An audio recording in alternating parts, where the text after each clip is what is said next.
માંગલ્યનો આનંદ લૂંટનાર કેટલાક અંગોમાંનો એક અંગ કયું ગણાયું? સ્વભાવ. હમણાં જ આગળ વક્તાએ વાત કરી કે માણસ છે ને બુદ્ધિશાળી પ્રાણી છે, માણસ ઉત્સવ પ્રિય છે, માણસ સામાજિક પ્રાણી છે. એમ માણસ છે ને સ્વભાવે યુક્ત પ્રાણી છે. મહંત સ્વામી બહુ સરસ મનન આપ્યું.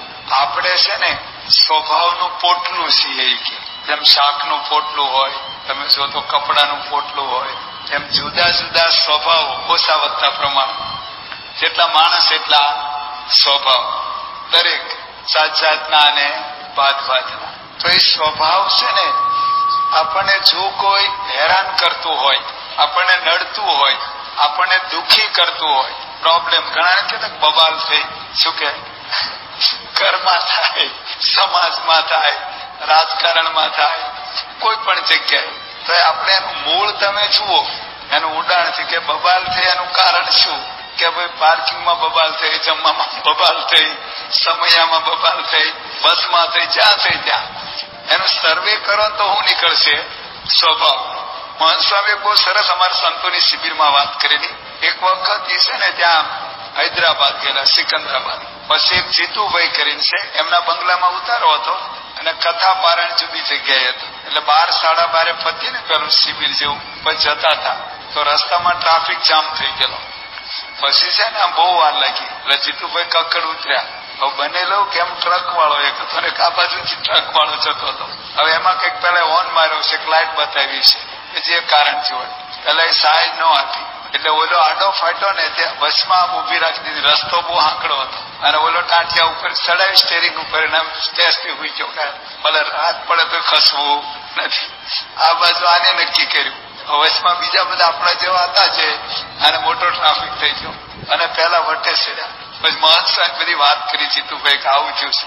મહંત સ્વામી કે આ ટ્રાફિક જામ સ્વભાવ જામ છે. શું કે છે? આ બબાલ થઈ, આ ટ્રાફિક જામ નથી પણ આ સ્વભાવ જામ છે. તો જો સ્વભાવ છે ને ટૂંકમાં કહીએ ને આપણને ભૂંડા દેખાડતા હોય ને, તમે ગમે એટલા બ્યુટીફુલ હો, તમે ડોક્ટર છો, કોણ હું છે મને ખબર નથી, ગમે એટલા હોશિયાર હો, ગમે એટલા ડિગ્રી વાળા હો, બધી જ રીતે તમે આમ એટિકેટ હો, પણ બધી જો આબરૂ લેતા હોય ને આપણી, તો કોણ? સ્વભાવ. આ સ્વભાવ આપણને એટલા બધા હેરાન કરે છે. સ્વભાવને લીધે આપણે એટલું બધું ગુમાવવાનું થયું છે. સ્વભાવને લીધે આપણે બધી એટલી બધી મુશ્કેલી ઉભી થાય છે. એટલે મહારાજ આ વચરામૃત ગ્રંથ છે એની અંદર બહુ જોરદાર આની વાતો કરી છે. એટલે ટૂંકમાં કહીએ તો દુઃખનું જે મૂળ છે ને, જે કંઈક દુઃખ પડે છે, માણસને હેરાનગતિ થાય છે, એના મૂળમાં કોણ છે? સ્વભાવ. અને હવે તો એવું સંશોધન થયું છે કે આ રોગો થાય છે ને એના મૂળમાં પણ સ્વભાવ જ છે. રોગો થાય છે એ જ રોગ થયો તો કામ વાસનાના સ્વભાવમાંથી થયો. આવા ઘણા બધા રોગોના મૂળમાં પણ સ્વભાવ રહેલા છે. અને તમે આદિ પુરાતન આદિ માનવીનો ઇતિહાસ જેટલો કઈ આપણે પ્રાપ્ય છે, વિશ્વના મહાકાવ્ય મહાભારત રામાયણ તમે બધામાં જુઓ, જે દુઃખ થયું. ઇન્દ્ર તો સ્વર્ગપુરીનો રાજા હતો અને આ બધા દેવતાઓ. હવે સ્વર્ગનો રાજા એની તો વાત જ ક્યાં કરી, આ તો આપણે જોયું નથી. ભલે હમણાં વાત કરી મુકેશ અંબાણીની કે એના આટલો બંગલો છે, પણ સ્વર્ગ આગળ એની કોઈ ગણતરી કરી? સ્વર્ગના અને સ્વર્ગમાં પાછા દેવો, બધા લોકો દેવોની પૂજા કરે, પ્રાર્થના કરે, દેવોની બધી આરાધના. એ દેવોનો રાજા. હવે એને શું દુઃખ હોય? એને દુઃખ આવ્યું ઇન્દ્રને. ગૌતમની પત્ની જે અહલ્યા હતી એને અરે વ્યભિચાર કર્યો અને શ્રાપ આપ્યો, તને 1000 પગ થાય. તો રૂવાડે પાસ ફરવું વિકાર અને જે કાળી બળતરા ઉપડી અને જે અંદરથી જે રીબાય 1000 વર્ષ સુધી આમ ફૂલને પાણીની અંદર આળોટ્યો, પણ એ અંદરની બળતરા માટે શ્રાપ થયો. જો આ દુઃખ, આટલી સંપત્તિ, આટલી સાહેબી, એમાંથી એને આમ દુઃખમાં ડુબાડી દીધો. કોને? સ્વભાવે. દુર્યોધન તમે જુઓ, રાવણ જુઓ, રાવણ કેવો હતો. આમ રાવણ ખબર નહીં, રાવણનું નામ પડે તો લોકો કંટાળો આમ જેમથી એલર્જી થાય. બોલો આપણું રાવણ આપણે કઈ પાંજો પડ્યું નથી. તો કારણ શું? આટલી સોનાની લંકા હતી, બરાબર, આખું મોટું 15,000 નું પરિવાર હતું, બધા મોતને ઘાટ ઉતરી ગયા. એક જણાનો એનો સ્વભાવ, આમ વાસનાનો સ્વભાવ. દુર્યોધન તમે જુઓ, આમ તો વર્લ્ડ વોર કહેવાય મહાભારત, એટલે એ વખતના જમાના પ્રમાણે લાખો માણસોનો કુળદો નીકળી ગયો. બસમાં આપણા જેવા કારણ વિનાના ઉપડી ગયા છે. એવા કારણ શું કે વર્લ્ડ વોરની જાહેરાત થઈ કે બધા રાજાઓને આમંત્રણ આવી ગયું, ભાઈ તમારે લડવાનું છે. બધી પબ્લિક બધાને તમારે એક જ તમારો વિકલ્પ હતો, લડવાનું તો છે જ, કૌરવ બાજુ કે આ પાંડવો બાજુ. XY ગમે તે પક્ષ સિલેક્શન કરો, બાકી કુરુક્ષેત્રના મેદાનમાં મરવાનું તો છે જ. લાખો 18 શ્રોણિક કેટલું એ જમાના પ્રમાણે કેટલી લોહીની નદીઓ ચાલી. એક જણાનો સ્વભાવ, એવો ધનનો જે મમત્વ, અહમ. મારા જે વચનાવતમાં બહુ સરસ વાત કરી છે. સહજાનંદ સ્વામીએ છે ને 3 વાત છે ને એવી વચનામૃતમાં લખી છે કે ભગવાનને રોજ પ્રાર્થના કરવી. પૂજા કર્યા પછી સવારમાં શાંત ચિત્તે મન અને શરીર પ્રફુલ્લિત હોય, દિવસની કોઈ વિટમણા વળગી ન હોય, તો સવારમાં સૂર્યોદય પહેલા પૂજા થાય એટલે ઠંડો પર હોય, દુનિયા સૂતી હોય. એમાં 3 વાત માગી છે. એક વાત, બેનો ખાર આપણે ઉલ્લેખ કરીએ.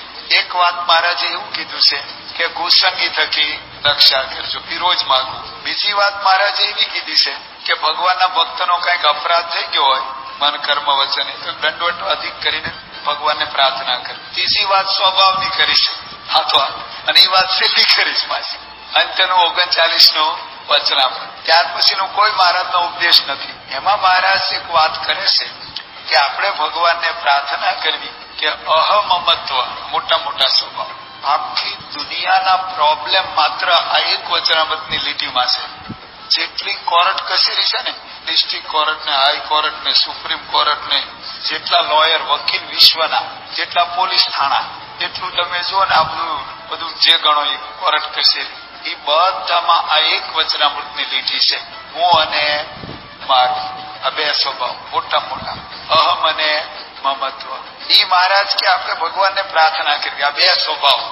અને એ મહારાજ કે માયા છે, આ 2 ટળે તો અક્ષરધામમાં માયા પર બ્રહ્મરૂપ થઈ જાય. આ અનાદિકાળથી આપણને તમે જુઓ, આટલા નાના બાળકોથી માંડી ઠેઠ આમ મોટા પ્રેસિડેન્ટ હોય ને યુનો સુધી, ઝઘડા, કજિયા, કંકાસ, વેર ઝેર, માથાકૂટ બધી હોય તો આ 2 સ્વભાવમાં છે, અહમ અને મમત્વ. એટલે કહે છે કે દુઃખનું કારણ, જો આપણા મનમાં એવું થઈ ગયું છે કે આપણે બંગલો નથી ને એટલે મજા નથી, દુઃખી છીએ. ગાડી નથી ને એટલે દુઃખી છીએ. બોલો, અત્યારે આપણા મનમાં એવું છે કે 1000 કરોડ આવી જાય તો આપણે સુખી થઈ જાય, ઉત્સવ થઈ જાય. આપણા કથા પ્રમાણે 100-200 કરોડ રૂપિયા તો મળી જાય ને તો બસ સુખી થઈ જાય, એવું આપણને લાગે છે, એવું આપણે મનાય છે. પણ એવું નથી. 1000 કરોડ વાળા દુઃખી છે કે નહીં, અને ઝૂંપડા વાળો છે. એટલે સંતોએ લખ્યું છે મુક્તાનંદ સ્વામી વચનમાં કે રાજા બી દુખિયા. રાજાને મહેલ હોય, હવેલી હોય, બાગ બગીચા હોય, રાણીઓ હોય. હવે રાજાને કઈ આમ નોકરીમાં રાજા કાઢી મૂકશે, મોંઘવારી વધી જશે, તેલના ભાવ વધી ગયા, એને કઈ ચિંતા છે તો રાજાને હું દુઃખ. બોલો, આટલી સાહેબી હોય તો રાજા દુખ્યા હોય એની 1000 ગાથાઓ છે કે નહીં, કેટલા એનું આખું પુરાણ થાય એવું છે. રમ તો ભિખારી, રાજાની વાત વીરસાગર સાહેબ બહુ કરે છે. જો આ સ્વભાવ બધું ત્યાગ થાય પણ આ સ્વભાવ છૂટતા નથી અને બધે નડે છે. તમે અમેરિકા જાઓ તો વગર પાસપોર્ટે વગર વિઝા ભેગા આવે. બોલો, એક જણા બહુ યોગીજીમાં લગભગ 100 દ્રષ્ટાંત આવ્યા. વીરસાગર સાહેબ પેલું પુસ્તક છે ને, સ્વભાવ સંસાર, આમ છે ને લઈ નાખે એવું છે, ડગલે ને પગલે. એક જણો હતો ને, મૂરખ હતો, એટલે બધા ગામમાં એને મૂરખ કહેલો. અવળસંડો એનો સ્વભાવ હતો, કંટાળી ગયો. એને તું ગામમાં મારી કઈ આબરૂ ને બધા મને આમ ભાવ મૂર્ખો કહેશે, એટલે કે આ ગામ છોડીને આપણે છે ને કોઈ અજાણ્યા ગામમાં વયું જવું તો આપણને કોણ ખબર પડશે. એટલે વહેલો 2-3 વાગે ઉઠો, ગામમાં કોઈને ખબર ના પડે એનું નીકળી ગયો. સવારે 20-15-20 ગાવ ચાલી ગયો અને પછી એને છે ને બહુ ચાલ્યો, તરસ લાગી. તો રસ્તામાં કઈ કૂવો હશે ને, ત્યાં કોઈ પેલા પનિહારી બૈરાઓ પાણી ભરતા હશે, એટલે ત્યાં ગયો કે મને પાણી પાછો, કે આ પીવડાવીએ. તો કે પણ વાસણ નથી, તો કે ખોબો ધરો, ઊંધો ખોબો ધરો. આમ ભાઈ કે મૂર્ખો લાગે છે. એ કે મોબાઈલ તો હતા ને એ વખતે, કે તમને કોણે કીધું? એ કે તારા લખાણ કીધું છે, આ તારા સ્વભાવ છે ને.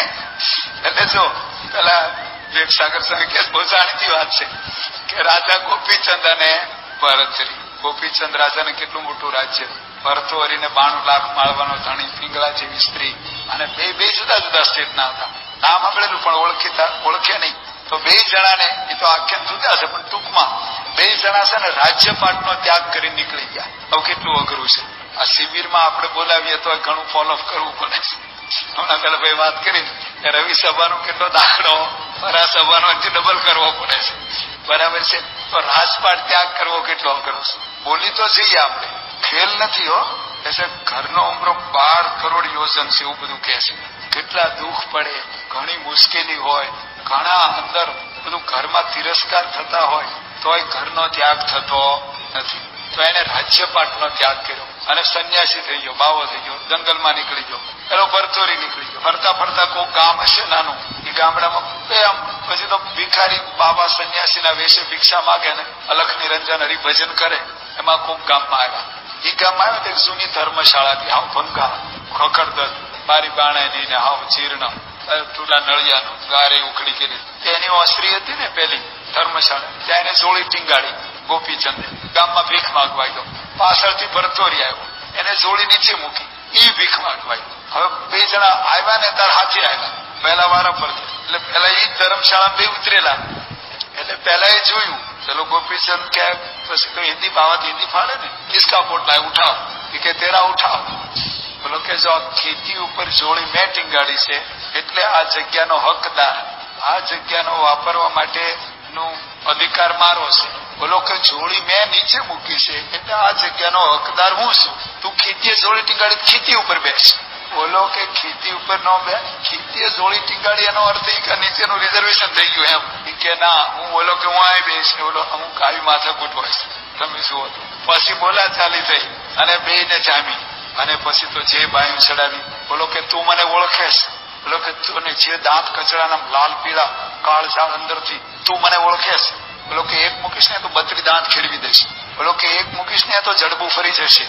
અને જે આમ બરોબર આમ ગરમ ગરમ બરોબર બોલાચારી આમ જીભા જોડી થઈ, એમાં કોઈક ડોશીમાં ત્યાંથી નીકળ્યા. એને જોયું કે મોવા ભાવાઓ પીઠિયા શું કરવા બાજે છે. અને દેખીતું ડોશીમાં ક્યારે ગ્રસ્ત હતો બાજે. તમારા બૈરાન છોકરા ઘોડિયા ખાટલા નતર લફરા હોય એટલે રોજ ઉઠીને કકડાટ થાય. સાધુઓને નહીં તેલના ભાવ પૂછવાના, નહીં ઘીના પૂછવાના, લાઇટ બિલ કોઈ મફત્યું ખાવાનું અને ટેક્સી રહેવાનું, એને કોઈ મોંઘવારી પુલાણ તરાક. તો સાધુ હું લેવા ઝઘડતા હશે. અને ઝઘડા બધા રસ પડે. વિવેકસાગર સાહેબ કે ઝઘડો થાય તો કૂતરાઓની અંદર આવી જાય. અંદર ગામમાં બબાલ થાય તો કૂતરા અંદર પડે, એને ત્યાં શું ચાલે છે.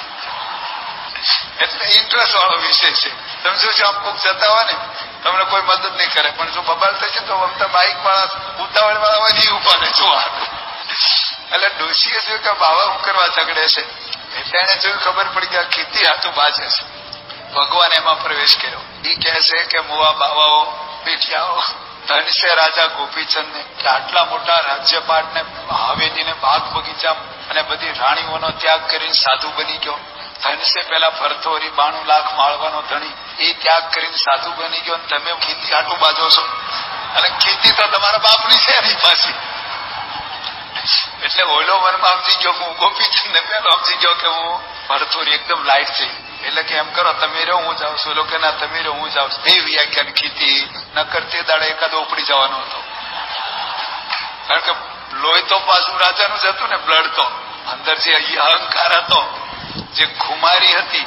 પણ ભાવાર્થ શું છે કે બધો ત્યાગ થાય. આપણે વાત કરીએ કે રાજા બી રાજ્યપાટ નો ત્યાગ થાય. ભલે સાધુની વાત બોલી છે પછી કરી દઉં. આપણે ત્યાં એક ઇતિહાસીઓ નોંધાણો છે આ સ્વામીની વાતમાં કંઈક આવે છે. હવે એમાં એવી ઘટના બની કે વડતાલની અંદર બધા દીક્ષા લે તો બધા આસન હોય. જૂના સંત આશ્રમમાં આપણે શાસ્ત્રીમાંથી પ્રસાદીની જગ્યાએ જઈએ ત્યાં બધા સદગુરુ હોય એના આસન હોય. એમાં એનું પુસ્તક પાનું હોય, પેલો પટારો હોય, એનું ખાનું હોય. ત્યાં એ લોકો વાંચે, લખે, પછી હુવે.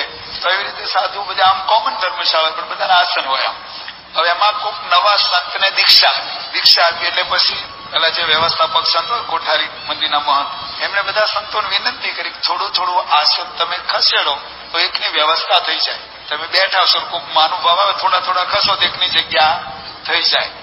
એટલે બધાએ કીધું બરાબર છે, થોડા થોડા ખસ્યા. પણ એક આવો હઠીલો હતો, સિદ્ધિ.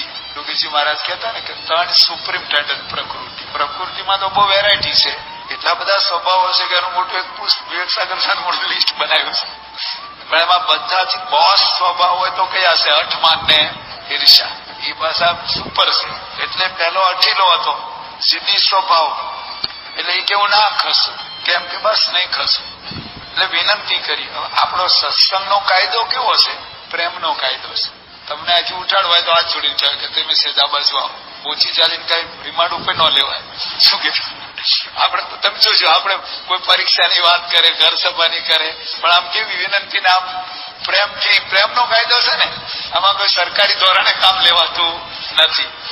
એટલે વિનંતી કરી, પણ પેલો માન્યો નહીં. પછી ઉપર કમ્પ્લેન કરી. આચાર્ય મહારાજ, રઘુવીરસિંહ મહારાજ ઈ આવ્યા, એમણે વિનંતી કરી, હાથ જોડ્યા કે સાધુરામ થોડું આસન ખસેડો. કે નહીં ખસું. તો પછી આ બાજુ ખસું. કાં તો આમ, કાં તો કે એ બાજુ નહીં ખસું. કેમ? કાંઈ સેટ થઈ ગયું. અમુક એવું હોય, બસ થાંભલો હોય, ટેકો હોય, પંખો હોય, અમુક એને બારી હોય, અમુક સેટિંગ કરેલું હોય. એ કે આમે નહીં ખસું. કેમ કે બસ કે આ બાજુ ખસો તો આ એક સાધુનો સમય. એ કે આખા બધા ખસે કે બધા સૌ ખસે, હું નહીં ખસું. પછી ઓર્ડર કર્યો કે આવો સાધુ જીદ્દી, આવો અટીલો, આવો વિચિત્ર સ્વભાવનો આપણે વડતાલમાં જોઈએ નહીં. કે ઉપડી જવાથી તે અમદાવાદ મંદિરે મોકલી દીધા. તે ગુણાતીતાનંદ સ્વામી આમાં હું લખ્યું કે 4 આંગળ ન ખસ્યો પણ ચાલી ગયો, થોડો ખસ્યો હતો સ્વભાવ. એટલે કે છે કે આમ રોડ ઉપર મોટો પથરો પડ્યો ને ખસેડવો હેલો છે, પણ સ્વભાવ ખસેડવો. આવા તો 1000 દાખલાઓ છે, તમે જુઓ તો. એટલે મૂળ આપણે વાત એ કરતા હતા કે આપણા જીવન મંગલ આનંદમાં જીવન છે.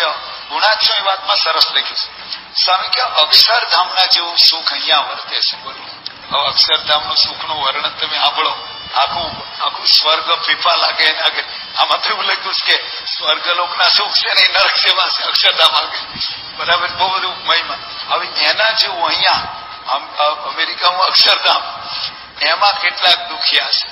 એમાં સ્વામી કે દેહના દુઃખ થોડા, પણ મનના દુઃખ એટલે સ્વભાવના, મનના એટલે સ્વભાવના દુઃખ ઝાઝા. બધી વાતે વાતે ને તો શું દુઃખનું મૂળ, પ્રોબ્લેમનું કારણ.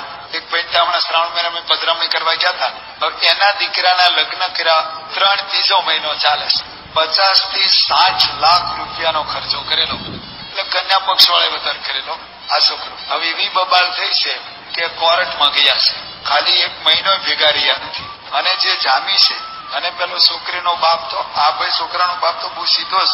એ કે મને મારી નાખવા માટે અત્યારે ફરે છે, મારો તો કઈ વાંક નહીં. જે આપણે તમે બહુ ઊંડા ઉતર્યા નહીં. લાખ રૂપિયાની વિડીયો પાડી. એ વિડીયો હવે કોણ રાખશે? વર પક્ષ વાળા છે, કન્યા પક્ષ વાળા. કેટલું લાઇટિંગ કર્યું હોય. અને લગ્ન, તમારા લગ્નની કંકોત્રી અમારા મંદિરમાં બહુ આવે. અમારા ડોક્ટર સામે તો બહુ નારાજ છે, પણ બહુ એમ આપણે કે આ ખોટા ખર્ચા છે તેવું કે છે.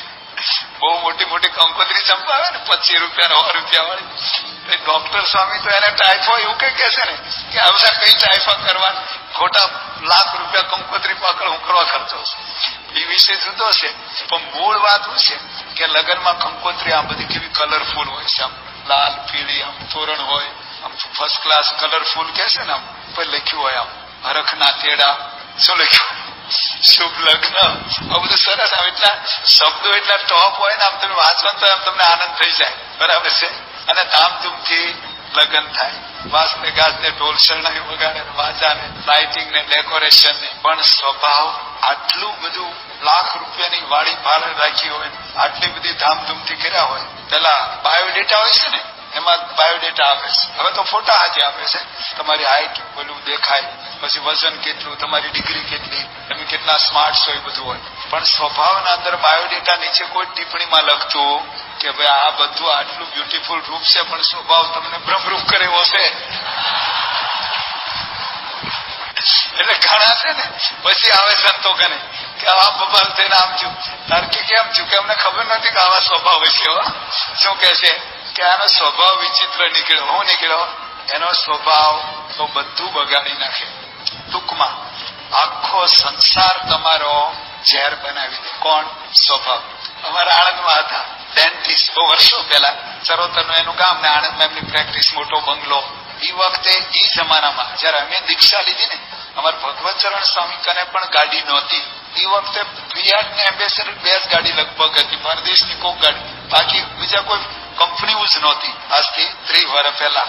એ વખતે એ જમાનામાં એની પાસે ફિયાટ ગાડી હતી અને બધી રીતે સુખી સંપન્ન. પણ એનો એટલો આમ ક્રોધનો સ્વભાવ ને, ડેન્ટલ સારામાં સારા, એની પ્રેક્ટિસ પણ એટલા ગરમ ને એક વખત એમના ધર્મપત્ની હારે એમને કઈક બોલાચાલી થઈ અને જે ક્રોધનો અંદર સ્વભાવ અંદર જે વ્યાપ્યો, બોલાચાલી થઈને એમાં ઘરમાં ગરમી થઈ, મથમ બધી આવી ગયા. તે બૈરીને લઈ એમનો હેઠે દવાખાના ઉપર રહેતા હતા, બંગલો હતો, તે ઓલી અગાસી જેવું ને ગેલેરી જેવું ઝરૂખો, એમાંથી બૈરી પડતી મૂકી નીચે ફૂટપાથ અને પથ્થર આરે ફટકાણી તરફડવા મળી. ત્યાં લોકો ભેગા થઈ કે હું છું તો મરતા મરતા એટલું કહેતી કે મારા ધણીએ મને હેઠે નાખી. એમાં કોર્ટ કચેરી થઈને એમાં પુરવાર થયું કે ભાઈ આ ડોક્ટરે એની બૈરીને પડતી મૂકી અને ડોક્ટર જન્મ ટીપની સજા બેસી ગયા. આટલો બંગલો, એસી, ગાડી, લાખો રૂપિયા, આજે જેલના સરિયા ગણતા છું. બંગલામાંથી જેલમાં ધકેલો કોને, એને નડ્યું કોણ?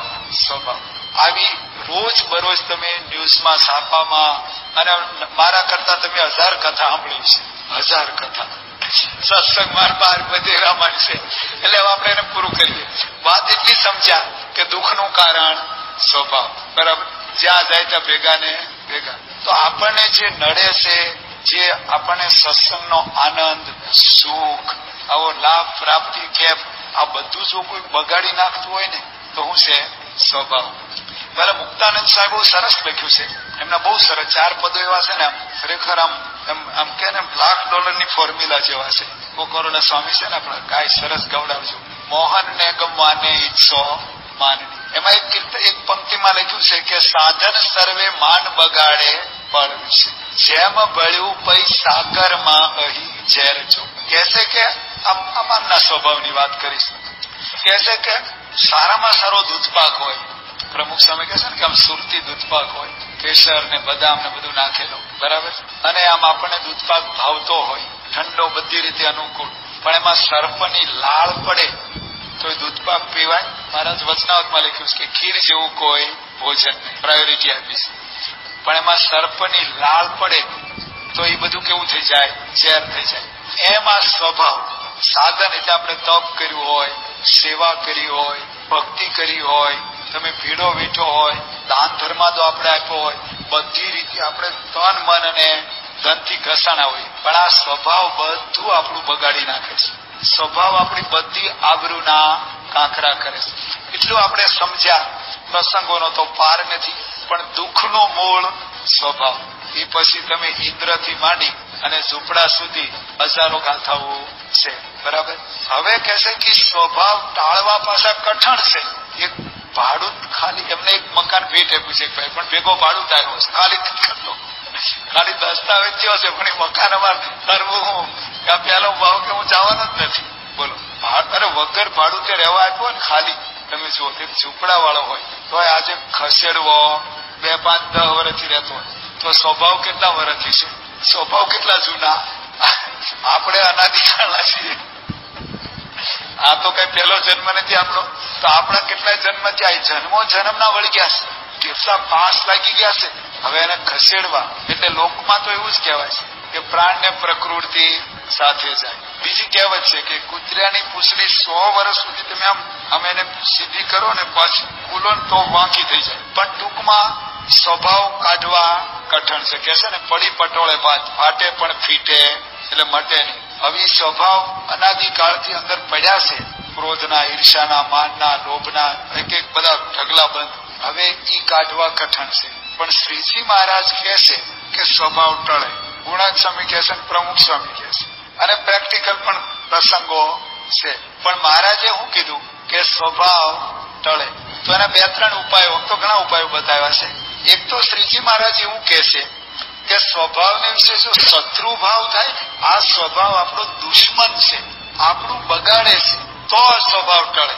સારંગપુરના 18ના વચનાવતમાં વાત આવે છે કે દુર્વાસાદિક મુક્ત થયા છે તો પણ ભગવાનને કહે છે સ્વભાવ કેમ ટળ્યા નહીં? મહારાજ કે એને મિત્ર જાણીને રાખ્યા છે. ખરેખર જો શત્રુ ભાવ મનાય તો સ્વભાવ ટળે.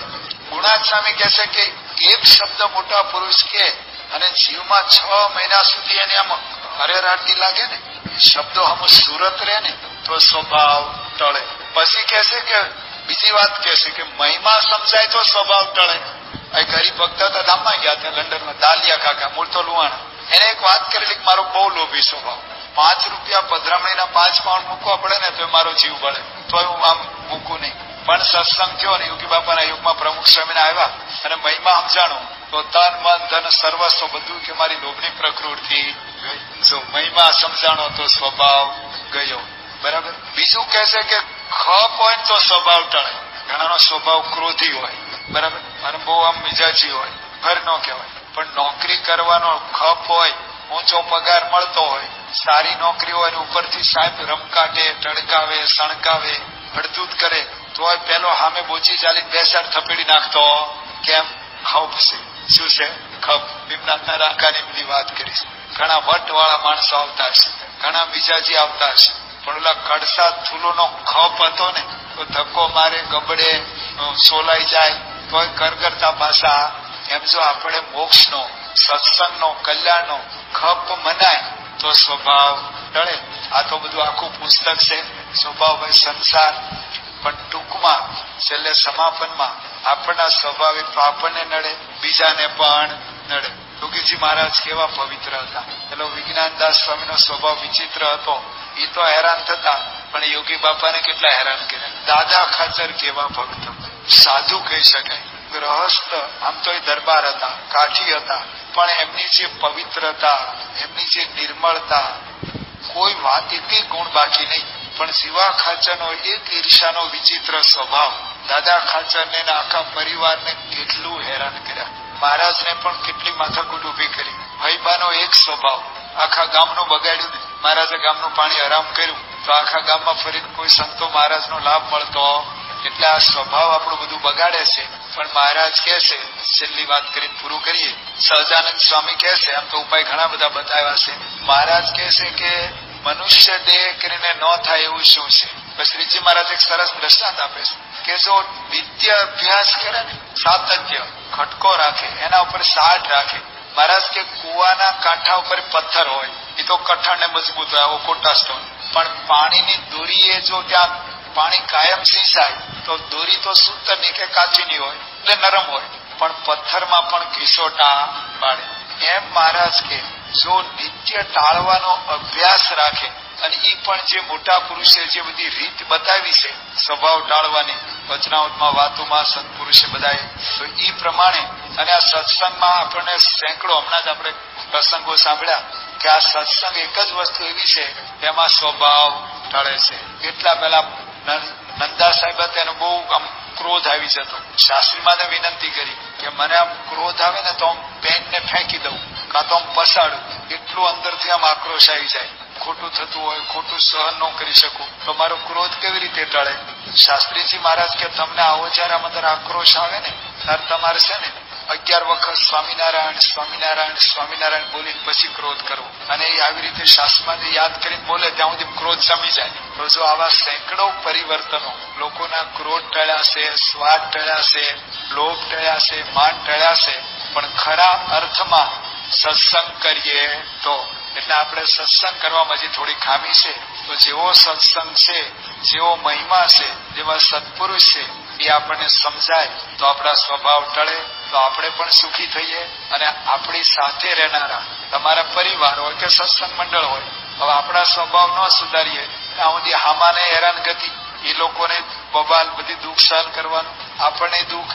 તો કાં તો આપણો સ્વભાવ સુધારીએ તો આપણને સુખ શાંતિ અને આપણું જીવન માંગલ્ય બને. આપણી સાથે ટૂંકમાં છેલ્લે કોઈ વ્યક્તિ એમ કે આ માણસ બહુ સારો, સારાનો અર્થ શું કરે?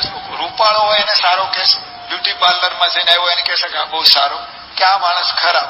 ખરાબ ને સારાની વ્યાખ્યા નો આપણે પ્રમાણપત્ર કેવી રીતે આપીએ છીએ? જેનો સ્વભાવ સારો એ માણસ સારો, અને જેનો સ્વભાવ વિચિત્ર એ માણસ ખરાબ. તો આપણે મહારાજ સ્વામીને પ્રાર્થના કરીએ કે આપણે પણ આ સ્વભાવ ટળે અને આપણું જીવન માંગલ્ય બને. શ્રી સ્વામિનારાયણ ભગવાન.